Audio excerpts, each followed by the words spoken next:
To my channel. ఇవాళ నేను millet ఇడ్లీకి ఎలా చేయాలి ఏంటన్నది నేను చూపిస్తున్నాను. మిల్లెట్ ఇడ్లీ ప్లస్ దోశకి బ్యాటర్ కూడా ఏ విధంగా ప్రిపేర్ చేసుకోవాలో చూపిస్తున్నాను. నేను ఏమేమి వేస్తున్నానో చూడండి. ఫస్ట్ ఒక పెద్ద కప్పుతోటి మినపప్పు తీసుకున్నాను. దానిలో 1/2 కప్పు ఉంటుంది ఇది. ఆ కప్పుతోటి 1 కప్పు సామలు, 1 కప్పు రాగులు, 1 కప్పు అరికలు, 1 కప్పు కొర్రలు, ఈ 4 మిల్లెట్స్ ఈ విధంగా తీసుకున్నాను మినపప్పుతో పాటు. దీనిలోకి 1 టీ స్పూను మెంతులు కూడా వేసుకున్నాను. ఇవన్నీ వేసుకున్న తర్వాత వాటర్ పోసుకుని శుభ్రంగా కడుక్కోవాలి. ఇవి ఇలా వాటర్ పోసుకుని 1కి 2 సార్లు శుభ్రంగా కడుక్కోవాలి. ఎందుకంటే దీనిలో చాలా దుమ్ము లెక్క ఉందండి. మనకి తెల్లగా వాటర్ వచ్చేంత వరకు కడుక్కోవాలి. కడిగి ఇలా వాటర్ పోసుకుని ఒక 6 అవర్స్ నానబెట్టుకోవాలి.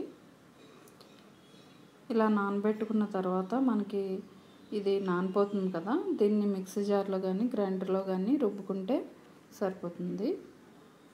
ఇంకా దీనిలో మనం ఇడ్లీ రవ్వ కానీ బియ్యం కానీ ఏమీ వేయనవసరం లేదు. వాటి బదులు కానీ ఈ మిల్లెట్స్ తీసుకున్నాం కదా, ఈ విధంగా రుబ్బితే సరిపోతుంది. దీనిలో సాల్ట్ కలిపితే చాలు.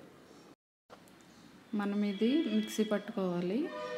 దీనిలో కొంచెం వాటర్ వేసుకుంటే సరిపోతుంది. నేను కొంచెం గట్టిగానే పడుతున్నానండి, ఎందుకంటే ఇడ్లీకి కొంచెం గట్టిగా ఉంటేనే బాగుంటుంది కదా. దీనిలో వాటర్ తక్కువ కలిపాను. ఈ విధంగా నేను ఈ బ్యాటర్ని ప్రిపేర్ చేసుకున్నాను. అంటే ఫస్ట్ డే నేను ఇడ్లీ వేసుకుని నెక్స్ట్ డే దోశ కింద వేసుకోవచ్చు అనేసి ఈ విధంగా కలుపుకుంటున్నాను. ఇలా మొత్తం పిండి అంతటిని పట్టేసుకొని మనం దీనిలో సాల్ట్ ఏమీ వేయకూడదు.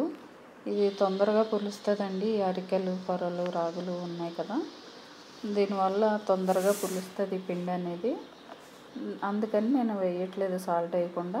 ఈ విధంగా నైట్ అంతా మూత పెట్టి ఉంచేసేయాలి. ఎక్కువ మనకి పొంగిపోద్ది అనే డౌట్ ఉంటే దీని కింద ఒక పెద్ద ప్లేట్ పెట్టుకుని ఉంచుకుంటే సరిపోతుంది. మార్నింగ్కి ఇది ఈ విధంగా పులుస్తుంది కదండి పిండి. దీనిలో సాల్ట్ వేసుకొని కలుపుకొని ఇడ్లీ ట్రేస్లో వేసుకుని ఉడికించుకుంటే సరిపోతుంది. ఇలా బాగా కలుపుకొని తర్వాత మనం ఇడ్లీ ట్రేస్లో మీరు నెయ్యి రాసుకుంటే నెయ్యి, లేదా వాటర్తో ఒకసారి ఆ ట్రేస్ని కడిగేసి మనం ఈ పిండిని ఈ విధంగా సెట్ చేసేస్తే సరిపోతుంది. ఇలా వేసుకొని మనం మామూలు ఇడ్లీ ఎలా ఉడికిస్తామో ఆ విధంగానే వేసుకొని ఉడికించుకుంటే సరిపోతుంది ఈ మిల్లెట్ ఇడ్లీ. ఇది చాలా హెల్తీ డిష్ కదండి. ఈ మిల్లెట్స్ వల్ల చాలా ఉపయోగాలు ఉన్నాయండి. అంటే ఇప్పుడు మనకి వెయిట్ లాస్ అవ్వడానికి కూడా ఈ మిల్లెట్స్ చాలా ఉపయోగపడతాయి. మార్నింగ్ ఈవినింగ్ ఇది ఒక్కటే తిని మధ్యాహ్నం కొంచెమే రైస్ తీసుకుంటే వెయిట్ లాస్ చాలా ఈజీగా అవుతారు. ఇప్పుడు ఇడ్లీ రెడీ అయిపోయింది కదండి. దీన్ని మనం పల్లి చట్నీతో కానీ ఆవకాయ పచ్చడితో కానీ సర్వ్ చేసుకుంటే చాలా టేస్టీగా ఉంటుంది. మిల్లెట్ ఇడ్లీ అంటే బాగోదు అనుకుంటారేమో అండి, ఇది చాలా టేస్టీగా ఉంది.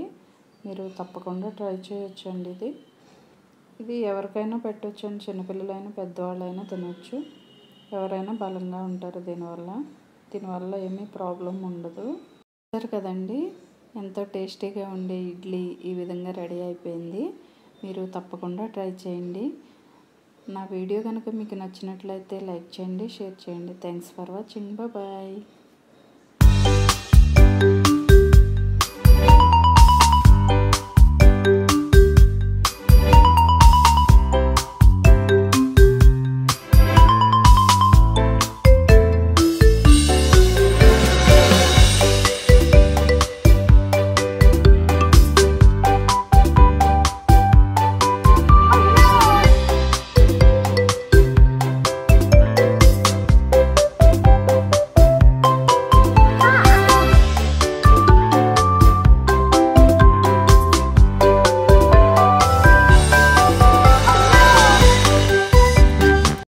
కదండి, ఇప్పుడు దోశ ఎలా చేయాలో చూద్దాము. అదే పిండిని ఒక బౌల్లోకి తీసుకుని ఇలాగ వాటర్ తోటి కలుపుకోవాలి పలసగా. దానిలోకి క్యారెట్ తురుము, బీట్రూట్ తురుము, 1 ఉల్లిపాయ, కొంచెం జీలకర్ర ఇవి తీసుకుంటున్నాను. ఇప్పుడు స్టవ్ పైన దోశ పాన్ పెట్టుకుని అది కాస్త హీట్ అయిన తర్వాత వాటర్ చిలకరించుకోవాలి. తర్వాత మనం ఈ దోశ పిండిని వేసుకుని దోశలాగా స్ప్రెడ్ చేసుకోవాలి. మనం ఈ దోశని చాలా పలుచగా వేసుకోవాలండి. ఇలా వేసుకున్న తర్వాత మనం కట్ చేసి పెట్టుకున్న ఉల్లిపాయలు వేసుకుని బీట్రూట్ తురుము, క్యారెట్ తురుము కూడా వేసేసుకోవాలి. ఈవెన్గా స్ప్రెడ్ చేసుకోవాలి. ఇలా వేసుకున్న తర్వాత కొంచెం జీలకర్ర కూడా మనం వేసుకోవాలి. ఇప్పుడు జీలకర్ర కూడా వేసేసుకున్నాం కదా. ఇలా వేసుకున్న తర్వాత కాస్త ఆయిల్ వేసుకోవాలి. చుట్టూ వేసుకుంటే సరిపోతుంది ఆయిల్ లైట్గా. ఇలా వేసుకున్న తర్వాత ఫ్లేమ్ని మీడియంలోనే ఉంచి స్లోగానే కాల్చుకోవాలి ఈ దోశ. ఇది మనం ఉల్టా చేయట్లేదు, ఓన్లీ వన్ సైడ్ కాల్చుకుంటున్నాను నేనైతే. అందుకని నేను స్లోగానే కాల్చుతున్నాను మీడియం ఫ్లేమ్లో ఉంచి. ఇలా కాల్చుకున్న తర్వాత మనం ఒక్కసారి దోశని ప్యాన్ నుండి ఇట్లా సెపరేట్ చేసేసుకోవాలి. ఈ విధంగా మనం ప్యాన్ నుండి సెపరేట్ చేసుకున్న తర్వాత 1 మినిట్ అలాగా కాల్చుకోవాలి. కాల్చిన తర్వాత మనం ఇది రెడీ అయిపోతుంది. ఇప్పుడు మనం దీన్ని ఫోల్డ్ చేసుకుని ఒక ప్లేట్లోకి తీసేసుకోవడమే. ఇంకా దీన్ని ఉల్టా చేయని అవసరం లేదు. ఈ దోశ చాలా క్రిస్పీగా ఉంటుందండి, మిల్లెట్ దోశ.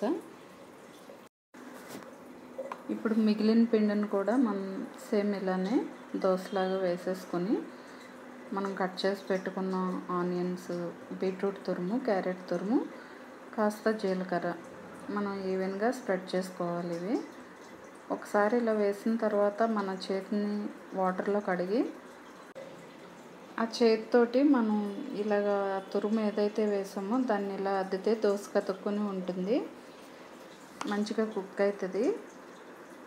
నేనైతే అలా చేస్తున్నాను.